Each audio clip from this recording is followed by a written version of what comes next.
to his question. And this was Ricardo over on Facebook. And I don't know if you're watching, but I'm going to at least let you know that I'm addressing your question on the show tonight.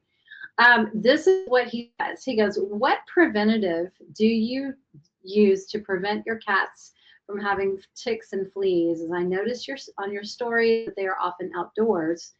And my cat is supervised outdoor quite a bit, but the last few days he's been licking a bit intense on his front legs and sides by his ribs. I looked through his fur but can't seem to find anything. He loves being outside. I'm concerned if it might be fleas or ticks. Any feedback would be greatly appreciated. Okay, so this is a great question.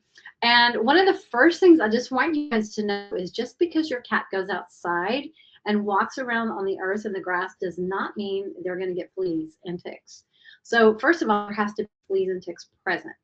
And I can speak for myself in the backyard where I currently live. I have never found fleas or ticks on my cats, and they just go in the backyard. So that either means that I don't have a lot of wildlife coming through that have fleas and ticks, or there was not a dog that lived here that had fleas and ticks, or they're just not here.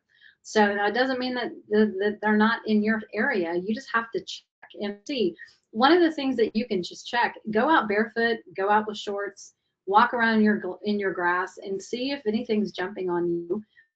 You can also use like a flea comb and comb through your cat's fur kind of backwards and see if you notice any fleas running around. And you see flea dirt, which is black. It looks like pepper. Maybe a little bit bigger, maybe coarse ground pepper. But if you see things like areas around their tailbone, anywhere that's warm, like around their neck, maybe even under their armpits, that's a place where fleas like to go hang out. So check those areas, and if you don't find any fleas, they don't have fleas. So don't let a vet talk you into putting toxic flea medication on them if that is not present. So in this particular instance where he's like, my cat's been licking a bit more intense,